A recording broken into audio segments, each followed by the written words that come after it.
ओम साई राम। मैं दर्शना शर्मा साया musical group से। जी हाँ, दर्शना शर्मा साया म्यूजिकल ग्रुप से। कैसे हैं आप सब?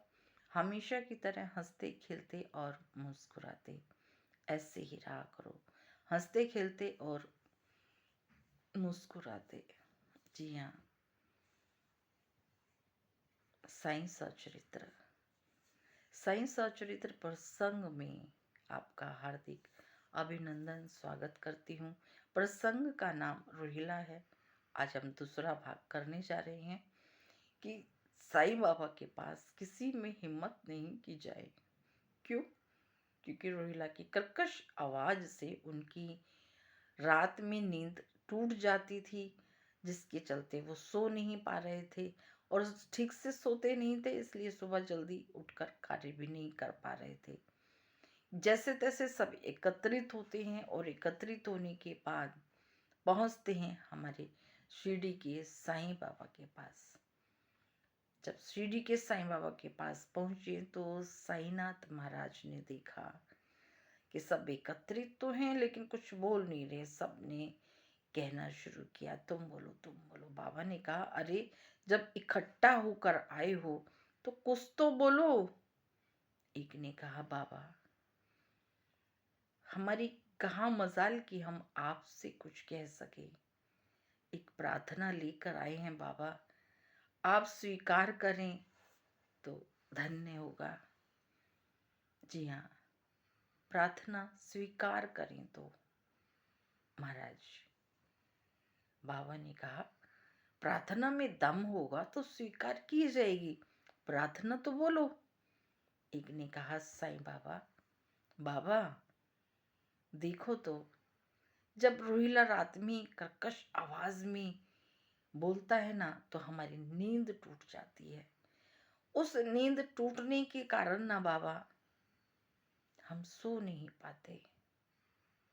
बाबा जब हम सो नहीं पाते तो आप ही देखो ना, सुबह उठ नहीं पाते, कार्य को ठीक से कर नहीं पाते। कुछ तो ध्यान दो। रोहिला को बोलो जो कर रहा है करे, पर धीमी आवाज में, ताकि हमें भी परेशानी ना हो। इतना सुनने के बाद तो बाबा जैसे गुस्से से एकदम चिल्लाने लगे, अरे अब क्या सारे कार्य रोहिला तुमसे पूछकर करेगा? उसे कब धीमी आवाज करनी है, कब तेज आवाज में करना है? अरे रोहिला की पत्नी है ना, इतनी क्रोध वाली है, इतनी गुस्से वाली है, फिर भी वो कुछ नहीं बोलती है। और एक आप हैं, उसके कार्य में चले आए दखल अंदाजी करने। सबने हाथ जोड़ा, कहा, बाबा हम दखल अंदाजी करने नहीं आए। हम नहीं आए बाबा दखल अंदाजी करने। आपसे प्रार्थना करने आए हैं कि रोहिला को समझाओ। बोलो साईं बाबा बोले कि रोहिला को समझाने की मुझे कोई आवश्यकता नहीं है, तुम समझो, क्योंकि तुम रोहिला के कार्य में पंगे डाल रहे हो। रोहिला तो अपना कार्य बिल्कुल ठीक ठाक कर रहा है, और जब रोहिला अपना कार्य बिल्कुल सही तरीके से कर रहा है तो तुम कौन होते हो उसे कहने वाले? अरे जाके अपने कार्य पे ध्यान दो।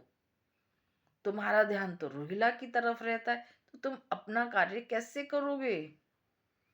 सबको बहुत बुरा लगा, क्योंकि बाबा ने स्पष्ट शब्दों में कहा कि यदि तुम्हें अपना कार्य नहीं ठीक से करना आता तो रोहिला को कहने की क्या आवश्यकता है? अपने कार्य पे ध्यान दो। अपने कार्य पे, यदि तुम्हें अपने कार्य पे ध्यान नहीं देना तो इसमें किसी के कहने वाली क्या बात है? रोहिला जैसे कर रहा है वैसे ही करेगा। तुम्हें जो करना है तुम समझो। अब सब चले गए। सबको बहुत बुरा लगा कि रोहिला के चलते बाबा ने हमें इस तरह से द्वारका माई मस्जिद से निकाल दिया और एक साथ कहा कि जाओ यहां से, आना है तो आओ वरना कोई जरूरत नहीं है द्वारका माई मस्जिद में आने की। इतनी बड़ी बात बाबा ने रोहिला के चलते कह दी। रोहिला तो चला जाएगा, हम तो द्वारका माई मस्जिद में रहते हैं, आते हैं, शिरडी वासी हैं। हमें बाबा ने ऐसे कहा, उन्हें बहुत तकलीफ हुई। देखते हैं बाबा के इन वचनों का क्या प्रभाव होता है आगे। अगले प्रसंग में फिर मिलेंगे, तब तक के लिए मैं दर्शना शर्मा। ओम साई राम। स्वस्थ रहिए, मस्त रहिए, खुश रहिए अपने जीवन में, क्योंकि खुशी सबके नसीब में नहीं होती है। इसीलिए जीवन में जो भी हमारे पास जीवन है उसमें खुश रहिए। छोटी बड़ी बातें तो जीवन में चलती रहती हैं, पर खुश रहना बहुत ज़रूरी है। ओम साई राम।